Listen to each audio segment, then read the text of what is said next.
Bismillahirrahmanirrahim. Assalamualaikum warahmatullahi wabarakatuh. Alhamdulillahilladzi anzala sakinata fi qulubil mu'minin liyazdadu imanan ma'a imanihim. Asyhadu an la ilaha illallah wahdahu la syarikalah wa asyhadu anna Muhammadan abduhu wa rasuluhu la nabiyya ba'da. Allahumma salli wa sallim wa barik ala sayyidina Muhammadin wa ala alihi wa ashabihi wa man tabi'ahum bi ihsanin ila yaumiddin.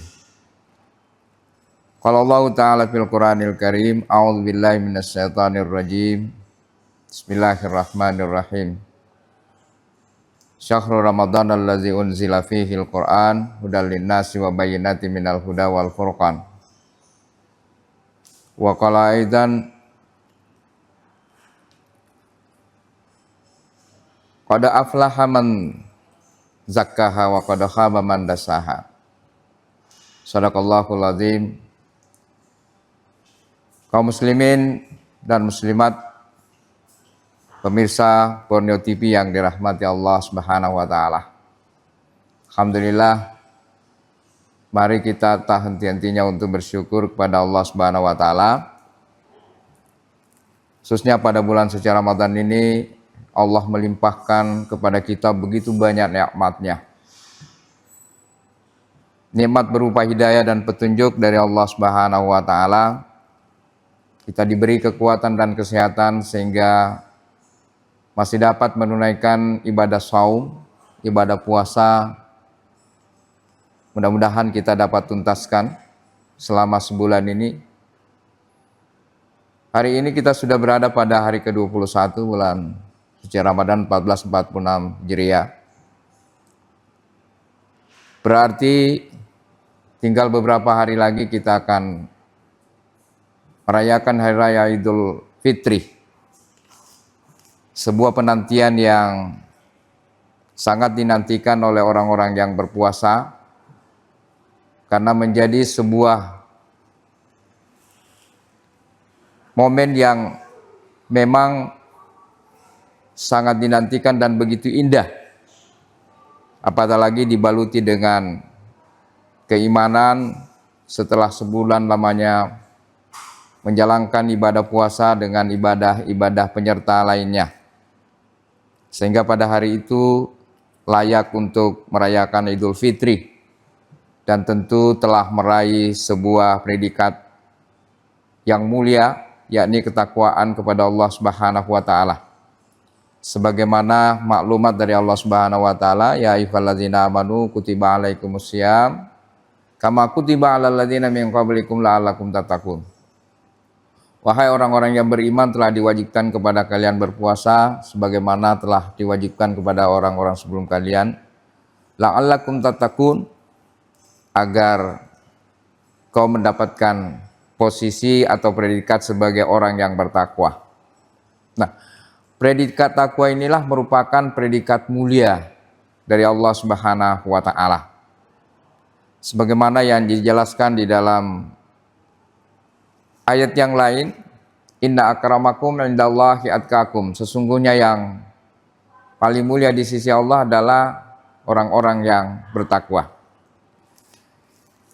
Oleh karenanya pada bulan suci Ramadan ini Allah Subhanahu wa taala sengaja mensyariatkan Ramadan dengan ibadah puasa dan ibadah-ibadah penyerta lainnya. Ini adalah merupakan jenjang tahapan-tahapan yang harus dilalui sehingga kita nanti sampai pada Hari Raya Idul Fitri dengan memperoleh predikat takwa tersebut. Kaum muslimin dan muslimat, pemirsa Borneo TV yang dirahmati Allah Subhanahu wa taala. Selama sebulan kita ditempa. Jiwa kita ditempa sehingga kita memiliki jiwa yang mutmainnah. Jiwa yang kuat, jiwa yang suci. Dengan berbagai macam amal ibadah yang disyariatkan, baik yang wajib maupun yang sunnah. Semua rangkaian ibadah itu adalah merupakan sebuah proses untuk mencapai posisi tersebut. Di dalam Al-Quran, Allah Subhanahu wa Ta'ala menyampaikan maklumatnya lagi, qad aflaha man zakkaha wa qad khaba man dassaha. Sungguh beruntung orang-orang yang mensucikan jiwanya dan merugi orang-orang yang mengotori jiwanya. Jadi Ramadan ini adalah merupakan sarana yang sengaja diciptakan oleh Allah Subhanahu wa Ta'ala, yang disyariatkan oleh Allah Subhanahu wa Ta'ala agar hambanya melakukan proses tazkiyah, dan sehingga nanti pada akhirnya, pada tahapan selanjutnya, dia akan mendapatkan sebuah kondisi yang dinamakan dengan falah, yakni keberuntungan dan kebahagiaan. Pada aflaha man zakkaha, sungguh beruntung orang-orang yang mensucikan jiwanya. Kaum muslimin dan muslimat pemirsa Borneo TV yang dirahmati Allah Subhanahu wa Ta'ala. Jadi puasa dengan segala ibadah penyerta lainnya adalah sebuah upaya yang harus kita lakukan di dalam rangka untuk meraih kemuliaan di sisi Allah Subhanahu wa Ta'ala. Apa yang harus kita lakukan selama sebulan ini? Tentu banyak sekali hal-hal yang sudah disyariatkan, baik melalui firman Allah Subhanahu wa Ta'ala maupun melalui sabda Rasulullah Sallallahu Alaihi Wasallam. Yang pertama yang ingin kami sampaikan pada kesempatan ini adalah, hendaklah Ramadan ini dijadikan sebagai bulan dengan memaksimalkan pelaksanaan ibadah sholat. Hendaklah dipastikan bahwa bulan suci Ramadan ini kita meningkatkan kualitas ibadah sholat kita, baik sholat wajib, kemudian kita maksimalkan sholat-sholat sunnah. Karena di samping ibadah-ibadah ini nanti akan dilipat gandakan oleh Allah Subhanahu wa Ta'ala, tentu juga akan menjadi kepastian bahwa melalui ibadah yang kita tunaikan, kita akan mencapai sebuah kondisi, yakni pahala tersebut.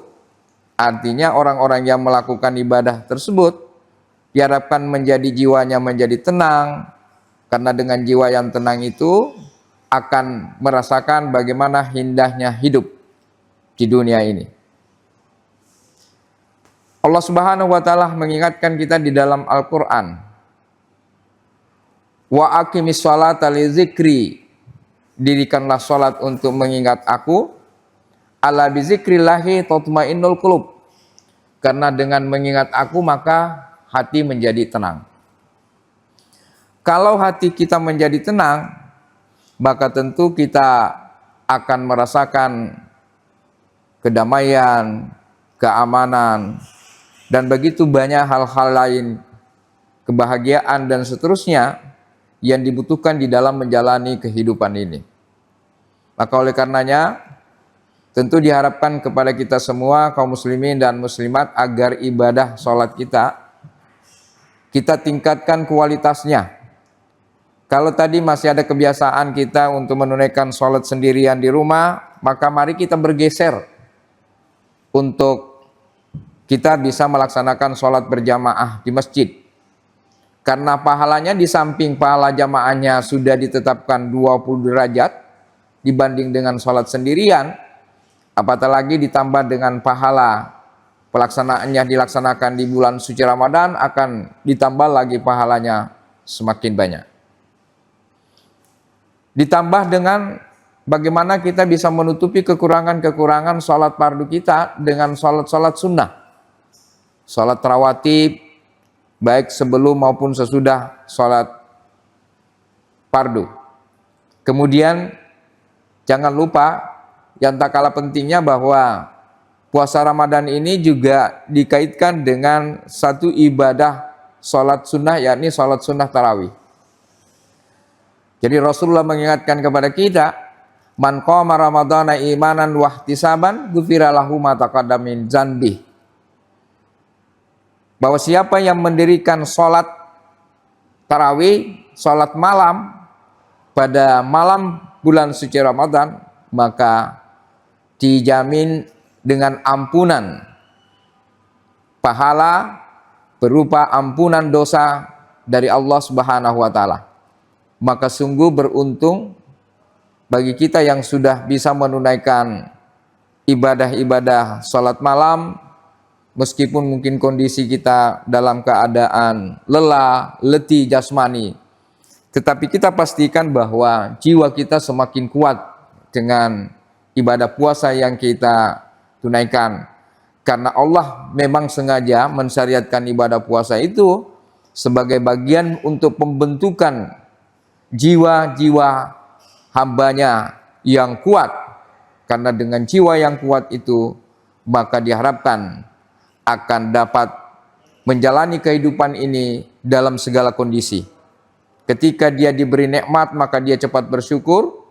Ketika dia diuji, maka dia akan dapat melaluinya dengan penuh kesabaran. Maka oleh karenanya, mari kita mengevaluasi sampai pada hari ini, apakah pelaksanaan ibadah kita, ibadah sholat kita sudah baik dan benar. Kalau belum, mari kita mencoba mereview kembali untuk melakukan peningkatan-peningkatan, baik dari sisi peningkatan kualitasnya maupun kuantitasnya. Kemudian yang kedua, dalam rangka untuk mencapai apa yang diinginkan oleh Allah Subhanahu wa taala untuk mencapai kemuliaan berupa ketakwaan itu, yakni memastikan bahwa bulan suci Ramadan ini adalah bulan kita pergunakan untuk banyak mengkaji, membaca, mentadaburi, apatah lagi mengamalkan ayat-ayat Al-Quran itu di dalam kehidupan keseharian kita. Syahrul Ramadan alladzi unzila fihi al-Qur'an hudal linnasi wa bayyinatin minal huda wal furqan. Bulan suci Ramadan ini adalah bulan di mana Al-Quran itu diturunkan sebagai pedoman hidup untuk memberikan panduan di dalam kehidupan kita. Siapa yang berpedoman kepada Al-Quran, maka dipastikan akan selamat di dalam mengarungi kehidupan ini, dia tidak akan tersesat.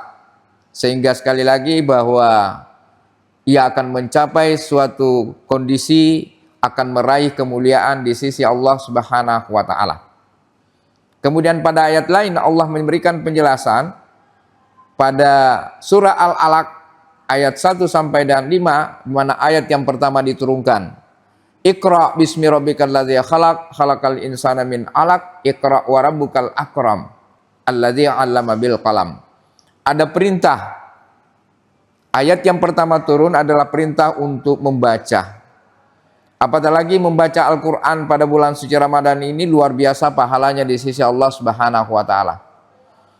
Oleh karenanya, ibadah yang sangat bagus sekali untuk kita jangan sampai kita lewatkan adalah memperbanyak membaca, mengkaji, mentadaburi Al-Quran, sehingga nanti kita bisa membaca dengan baik, memahami kandungan dan isinya, yang pada intinya nanti kita dapat mengamalkannya dalam kehidupan sehari-hari dalam segala aspek kehidupan kita. Kaum muslimin dan muslimat, para pemirsa Borneo TV yang dirahmati Allah Subhanahu wa taala. Iqra wa rabbukal akram. Bacalah dan Tuhanmu yang maha mulia. Di sini Allah memperkenalkan bahwa apa yang kita baca adalah merupakan firman Allah Subhanahu wa taala yang bersumber dari Tuhan yang maha mulia. Sebagai wahyu suci Allah Subhanahu wa taala yang turun dari yang maha mulia, yakni Allah Subhanahu wa taala. Kemudian dibawa oleh malaikat Jibril. Maka malaikat Jibril juga menjadi malaikat yang mulia di antara malaikat-malaikat yang lain. Kepada siapa diturunkan? Kepada Nabi Muhammad Sallallahu Alaihi Wasallam, yang pada waktu itu ketika Jibril datang menghampirinya, kemudian malaikat Jibril menyapa Rasulullah Sallallahu Alaihi Wasallam dengan sebuah kalimat Iqra. Maka Nabi Muhammad SAW menjawab, "Ma ana biqari." Aku tidak bisa membaca. Karena memang Rasulullah SAW adalah tidak pernah diajari tentang baca tulis.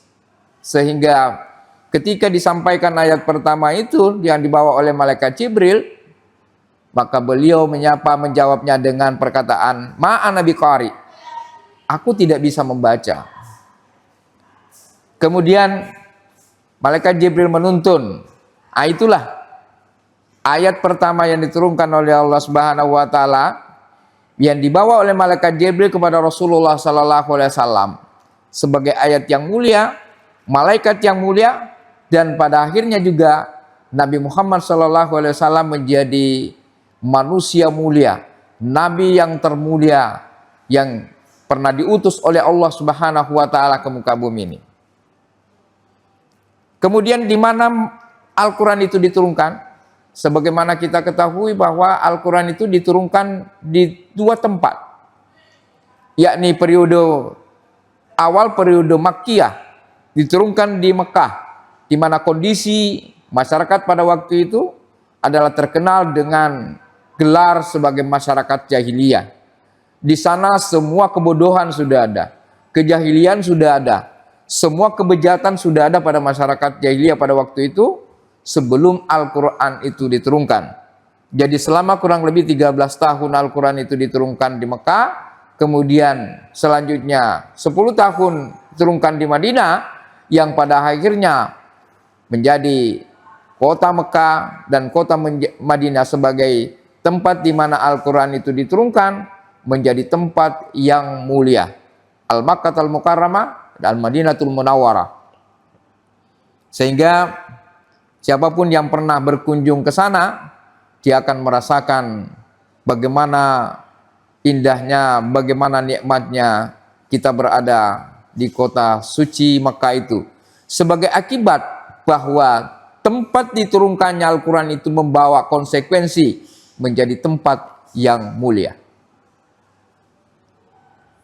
Kemudian Al-Quran itu diturunkan pada suatu malam, namanya malam Lailatul Qadar. Lagi-lagi malam ini juga menjadi malam yang penuh dengan kemuliaan. Bahkan di dalam salah satu firman Allah Subhanahu wa taala yang kita semua pahami, "Inna anzalnahu fi lailatul qadar wa ma adraka ma lailatul qadar, lailatul qadari khairum min alfi syahr." Jadi malam Lailatul Qadar itu adalah sebuah malam yang nilainya lebih dari 1000 bulan. Artinya siapa yang beribadah pada malam itu maka akan mendapatkan nilai pahala di sisi Allah Subhanahu wa taala seolah-olah mendapatkan pahala 1000 bulan beribadah. Ini kan luar biasa kemuliaan malam itu. Selanjutnya bulan di mana Al-Quran itu diturunkan adalah menjadi bulan yang mulia, yakni bulan Ramadan. Seperti ayat yang saya sampaikan tadi, syahrul Ramadan allazi unzila fihil Qur'an. Allah memperkenalkan bahwa bulan Ramadan itu adalah bulan di mana Al-Quran itu diturunkan, menjadikan juga bulan Ramadan menjadi bulan yang mulia. Kemudian Rasulullah SAW punya tugas untuk menyampaikan ayat-ayat Al-Quran itu bukan hanya untuk dirinya sendiri, tetapi untuk disampaikan kepada manusia, kepada umat manusia, untuk dijadikan sebagai panduan hidup, pedoman hidup. Alif lam mim zalikal kitabul la raiba fihi hudal lil muttaqin. Demikian Al-Quran itu adalah merupakan petunjuk bagi orang-orang yang bertakwa, yang di dalamnya tidak ada keraguan. Nah, di mana orang yang bertakwa seperti yang kami sampaikan tadi adalah orang yang mendapatkan kemuliaan. Maka oleh karenanya dengan memperbanyak membaca ayat-ayat suci Al-Quran khususnya pada bulan suci Ramadan ini, apatah lagi memastikan bahwa ayat-ayat Al-Quran itu dijadikan sebagai panduan hidup dalam segala aspek kehidupan kita, maka insya Allah kita juga akan mendapatkan kemuliaan itu. Maka oleh karenanya kami mengajak kepada kita semua, kepada kaum muslimin dan muslimat, Mari kita manfaatkan waktu bulan suci Ramadan ini untuk betul-betul dijadikan sebagai bulan untuk membaca, mengkaji, mentadabburi Al-Quran, karena Al-Quran itu adalah merupakan petunjuk dan pedoman. Ketika kita membacanya saja, insya Allah akan mendapatkan pahala di sisi Allah Subhanahu wa Ta'ala. Apatah lagi kita mampu mengamalkan di dalam kehidupan sehari-hari apa yang ditunjuki oleh Al-Quran itu. Nawwiru libuyutikum biqiraatil Quran. Hiasilah rumahmu itu dengan bacaan Al-Quran. Artinya kalau rumah kita juga sering ditempati untuk membaca Al-Quran, mengkaji Al-Quran, mengamalkan Al-Quran, maka rumah kita juga akan menjadi rumah yang mendapatkan kemuliaan. Suami yang sering membaca Al-Quran, mengkaji Al-Quran, menjadikan Al-Quran sebagai pedoman di dalam mengarungi kehidupan rumah tangga, maka sudah barang tentu juga akan menjadi suami yang mulia. Demikian juga istri dan anak-anak di dalam rumah kita yang senantiasa membaca Al-Quran, mengamalkan Al-Quran, mempedomani Al-Quran di dalam kehidupan rumah tangga, maka insya Allah rumah tangga kita juga akan menjadi rumah tangga yang sakinah, mawaddah, warahmah. Oleh karenanya kami mengajak kepada kaum muslimin dan muslimat, kalau rumah tangganya mau sakinah, tenang, bahagia, maka sering-sering membaca Al-Quran, sering-sering mentadabburi Al-Quran, sering-sering mengkaji Al-Quran. Karena ketika kita mampu membaca Al-Quran di rumah kita, maka yang datang adalah malaikat yang membawa ketenangan, yang membawa cahaya, sehingga rumah kita akan menjadi terang benderang. Bukan hanya karena terang karena lampunya yang terang, tetapi suasananya di dalam rumah itu akan menjadi rumah yang aman, damai, dan seterusnya. Sang suami akan menjadi pemimpin di dalam rumah tangga itu karena dia paham bahwa memang kedudukannya sebagai pemimpin. Ar-rijalu qawwamuna 'alan nisa'i bima faddalallahu ba'dahum 'ala ba'din. Demikian juga istri akan menjadi istri yang baik, istri yang soleh. Ketika mereka kedua-duanya menjadi bahagia, sakinah, karena dengan melakukan ibadah, membaca ayat-ayat suci Al-Quran, maka insya Allah kebahagiaan itu akan ditransfer kepada anak-anaknya, sehingga anak-anaknya akan menjadi anak-anak yang soleh dan soleh. Kaum muslimin dan muslimat, para pemirsa Borneo TV yang dirahmati Allah Subhanahu wa Ta'ala. Kemudian apa yang harus kita lakukan lagi terkait dengan upaya untuk meraih kemuliaan di sisi Allah Subhanahu wa Ta'ala, khususnya pada bulan suci Ramadan ini. Di dalam Al-Quran Allah memberikan satu jalan. Wasari'u ila maghfiratin min rabbikum wa jannatin 'arduhas samawati wal ardh uiddat lil muttaqin. Bersegeralah kamu kepada ampunan Allah dan surganya. Jadi bulan Ramadan ini mari kita jadikan sebagai bulan untuk menghanguskan, menghapus, memutihkan segala dosa dan kesalahan yang telah kita perbuat. Sebesar apapun dosa yang pernah kita perbuat, Allah tidak pernah menutup pintu taubatnya. Siapa hambanya yang pernah melakukan dosa, sebesar apapun dosanya, maka Allah akan mengampuni selama hambanya itu betul-betul bertobat kepada Allah Subhanahu wa Ta'ala. Banyak riwayat yang sering kita dengarkan. Misalnya ada seorang perempuan pezina yang pernah melakukan perbuatan zina, kemudian datang untuk bertobat, minta diberi hukuman, pada akhirnya tobatnya diterima oleh Allah Subhanahu wa Ta'ala.